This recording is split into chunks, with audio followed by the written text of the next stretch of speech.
Bom, na segunda parte, pessoal, da nossa aula prática, a gente começa com aquela imagem, né, da obra, da arte moderna, me corrigindo, é, é, com a concepção futurista, mas usando os elementos também do impressionismo, misturando as linhas, vista de longe, pintada no tecido, no pano de prato.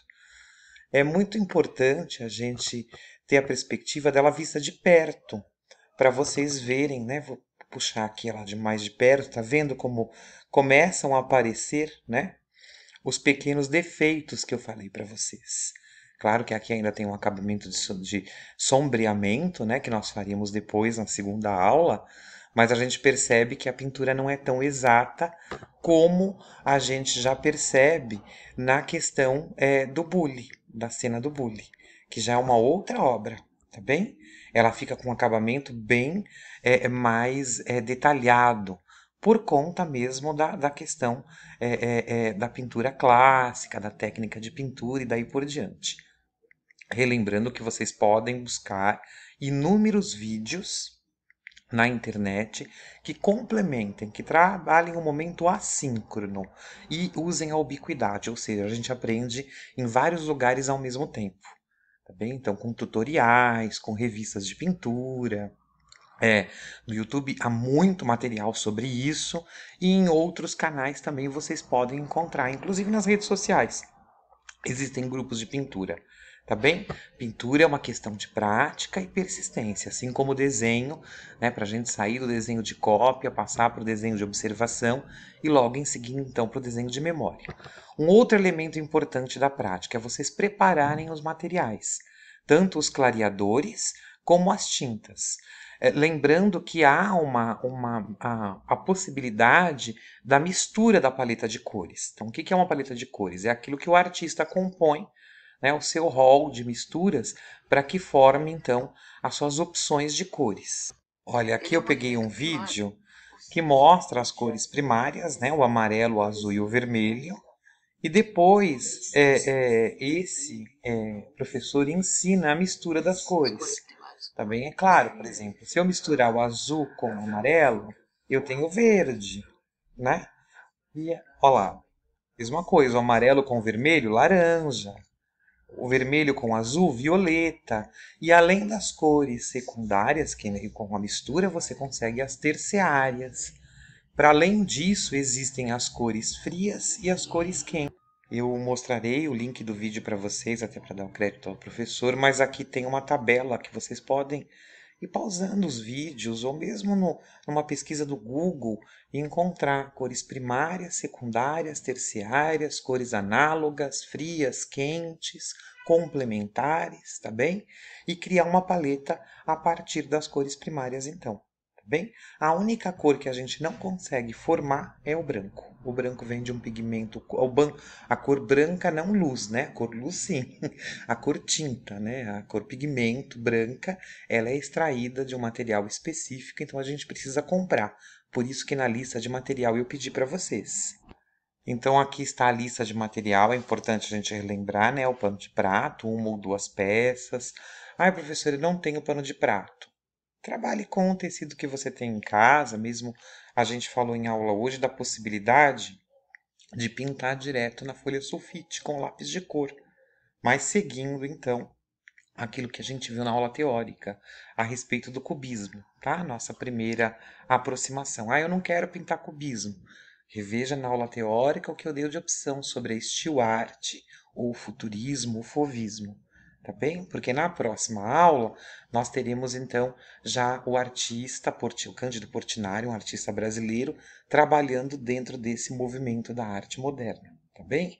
Bom, as cores de tinta. Aqui estão as cores primárias, vermelho, azul e amarelo, mais o branco. Para além das tintas, né? Se você puder comprar mais cores, melhor ainda. Se tiver uma paleta de tinta pronta, com 5 cores, 10 cores, 20 cores, só que em média de 4 a 5 reais o preço de cada potinho de 37 ml, tá bem? O diluente ou clareador, tá? Tá escrito lá, ou diluente para tecido ou clareador. O clareador é muito importante que a gente tenha um pote maior ou vários pequenos de 37 ml. Para além disso, papel carbônico, que é para a gente tirar, né, o decalque.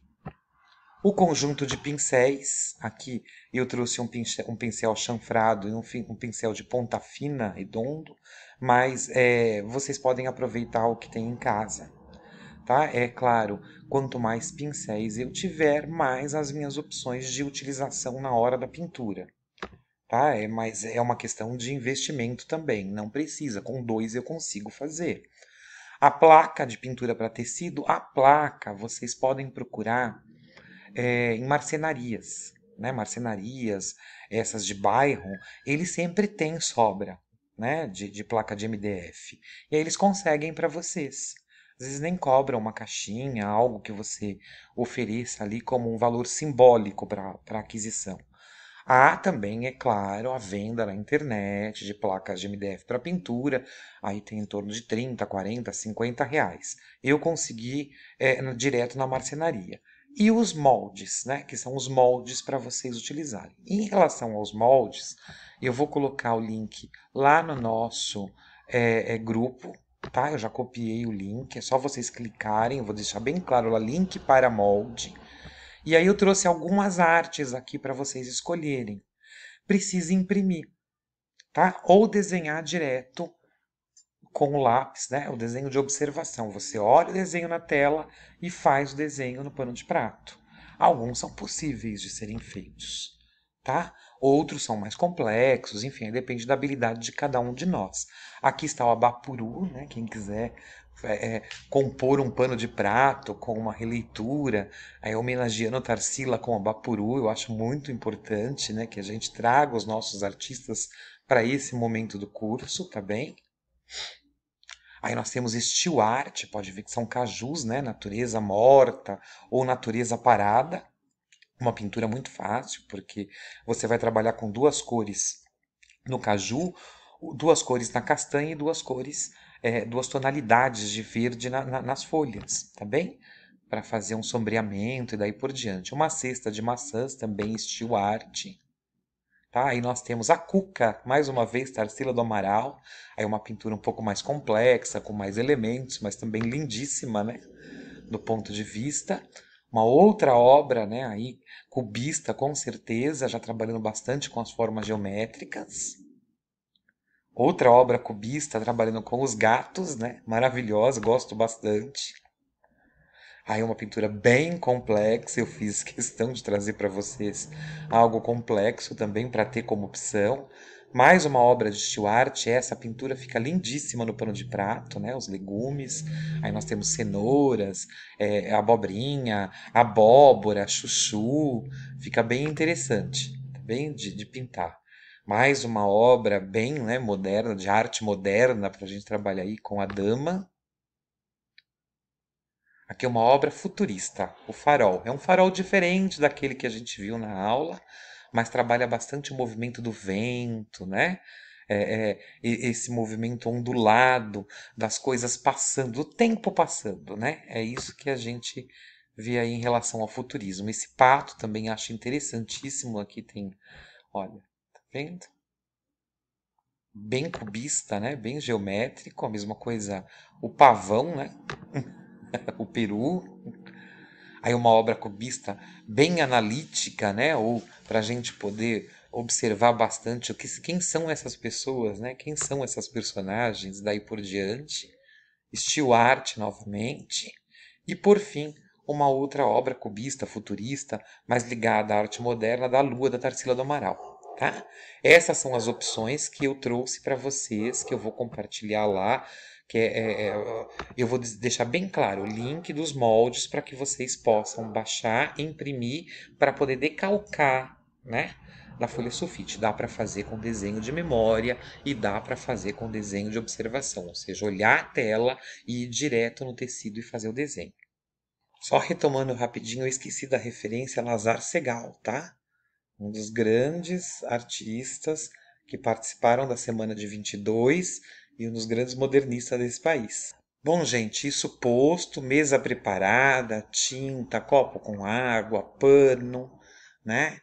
Figura tirada, contornada, com lápis 6B.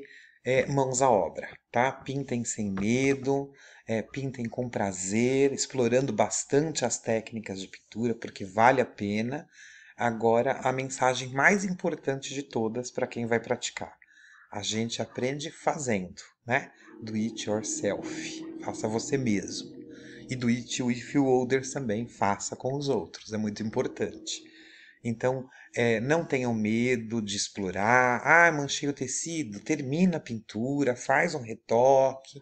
No próximo tecido você já sabe algo a mais sobre como aquilo, né, pode ser evitado, como a técnica pode melhorar. Você já assistiu mais tutoriais, já participou de mais aulas com a gente. Esse é o grande segredo da técnica de pintura, é a prática. Como eu disse para vocês em aula, os artistas todos têm os seus truques, os seus jeitos, né? As suas técnicas. E inclusive a gente vai falar um pouquinho sobre as curiosidades do mundo da arte em relação a essas técnicas que a gente nem imagina quanto às vezes a gente dificulta o processo e eles usam truques, usam técnicas simples para poder realmente conseguir criar uma obra importante, uma obra que tenha grande valor, né? Para si, sobretudo para si, para a gente. A gente está pintando para a gente nesse momento, tá? Então não tenham essa preocupação. Assim como eu não tive a preocupação com a minha obra modernista, né? Feita num dia só. Ela é mais rápida, lembra? Ah, então tem artistas que pintavam a céu aberto, eles saíram dos estúdios, sim, sim. E aí a pintura não conseguia mais ser exata, né? Ou com tantas técnicas como na academia, ou sobre o controle de um estúdio. Ela era feita na rua, a luz do sol ia embora rápido, tinha o vento, né? Mudava a iluminação do lugar, então era realmente preciso ali um pouco mais de destreza ou de rapidez, de velocidade no processo, tá bem? Para além disso, qualquer dificuldade vocês contatem a gente. Na segunda aula faremos mais um pouco juntos, mas é importante que vocês não percam esse tempo do assíncrono, do fazer em casa, do fazer com calma, de explorar, de se permitir criar. Tá bem? De maneira livre e permitir mesmo o seu próprio desenvolvimento, o seu próprio tempo de desenvolvimento. Isso é muito importante, tá bem? Então, façamos com gosto, façamos com calma, mas sempre continuando, né? Um trabalho em espiral, sempre aprendendo um pouco mais e praticando de maneira que a gente consiga, então, perceber a nossa própria evolução na pintura. Tá bom? Bom, boas pinturas e tem uma surpresa aí antes de a gente terminar o nosso vídeo. Quando a gente entregar as obras, né, eu espero que a gente publique na aula ao vivo, que todo mundo mostre as suas pinturas. É claro que nós teremos a segunda aula sobre pintura em tecido ao vivo, e depois com os vídeos gravados também, até para mostrar a finalização das obras. Mas eu quero abrir um concurso, né? Então, aquele kit de arte que eu disse que poderia mandar pelo correio está valendo para quem o grupo escolher, né? 12 estudantes, professor não vale, Camila também não vale, 12 estudantes para aquele que o grupo escolher como a melhor pintura, então vai receber esse kit de arte, tá bom? Bom, por fim, dá para fazer na tela? Ah, professor, quero fazer com tela. Faça na tela, mas lembre, tinta acrílica ou aquarela, né? Tinta óleo, pode, mas ela, como eu disse, demora mais para secar e ela desliza de maneira diferente. Dá para fazer no lápis de cor? Também. Professor, quero fazer no lápis de cor. Faça, não tem problema algum, tá bom? Mas faça, construa. E é isso que a gente quer ver, lembrando que está valendo o concurso. Obrigado, até a próxima aula e boas produções.